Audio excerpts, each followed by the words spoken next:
আসসালামু আলাইকুম। আমি হলাম ভি।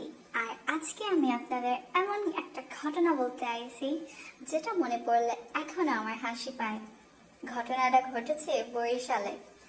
আমি জীবনে অনেক জায়গায় গেছি, কিন্তু বরিশালে যাওয়ার পর আমি বুঝলাম বাংলাদেশের মানুষ যতটা মজাদার, বরিশালের মানুষ তার থেকেও এক ধাপ এগিয়ে।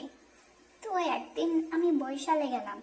গাড়ি থেকে নামার পর একজন চাচা আমার কাছে এসে বলল, বাবা, তুই কই থেকে আইছো?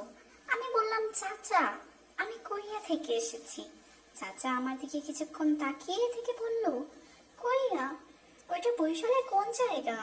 আমি ভাবলাম, ভাই আমি এখন কি উত্তর দেব।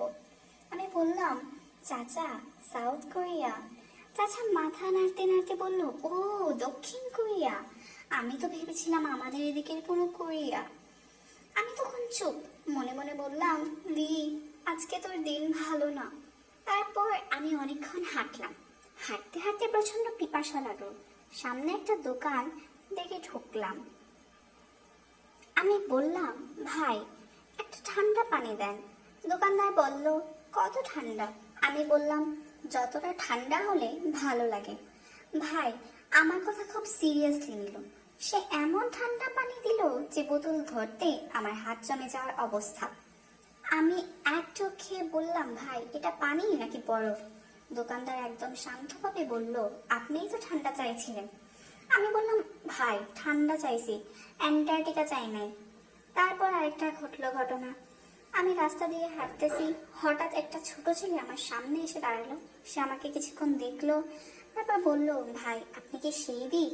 আমি ভাবলাম অবশেষে আমাকে চিনেছে। আমি হাসি দিয়ে বললাম, হ্যাঁ আমি বি, দ্য গুড বয়। ছেলেটা বলল, ও। তারপর 2 সেকেন্ড চুপ থেকে বলল, তাহলে একটা কথা বলেন, আপনি বরিশালের ভাষা পারেন? আমি বললাম, না। ছেলেটা বলল, তাহলে আপনি ভি হইয়া কি লাভ করলেন? আমি তখন পুরোপুরি শেষ। এরপর সে আমাকে একটা বরিশালের কথা শেখাতে গেল। সে বলল, ভাই বলেন আজকা কই যাইবেন? আমি চেষ্টা করে বললাম, আজকা কই যাইবেন? ছেলেটা বলল, না না, আপনার উচ্চারণে কোরিয়ান গন্ধ আছে। আমি বললাম, ভাই ভাষা শিখতে আইছি, অপমান হতে না। অবশেষে আমি ভাবলাম বরিশালে এসে একটা ছবি তুলে রাখি। আমি ছবি তুলতে দাঁড়ালাম। ঠিক তখন পাশে এক চাচা বলল, বাবা ছবি তুলতেছো কেন? আমি বললাম, চাচা স্মৃতি হিসেবে রাখবো। চাচা বলল, স্মৃতি রাখবা? তাইলে আমার লগে একটা ছবি তুলো। আমি বললাম, অবশ্যই। চাচা আমার পাশে দাঁড়াইয়া এমন একটা পোজ দিলেন, মনে হলো উনি কে পপ আইডল আর আমি ওনার ব্যাকআপ ডান্সার। শেষে আমি বরিশাল থেকে ফেরার সময় মনে মধ্যে একটা সিদ্ধান্ত নিলাম, আমি আবার বরিশালে আসব, কিন্তু এবার আগে বরিশাল্লা ভাষা শিখে আসব। কারণ বরিশালে গিয়ে একটা জিনিস বুঝছি, মানুষ আমাকে যতবার ভি বলে চিনেছে তার চেয়ে বেশি বার আমাকে বরিশাল্লা বানানোর চেষ্টা করেছে। আর হ্যাঁ, বরিশাল্লা ভাই বোনেরা, আমার কোনো ভুল হইলে মাফ কইরেন। আমি এখনো প্র্যাকটিস করতেছি। আজকা কই যাইবেন? আচ্ছা, আজকের মধ্যে বিদায়। আর যদি এই কাহিনী শুনে আপনাদের হাসি পেয়ে থাকে তাহলে একটা লাইক দিয়ে দিন।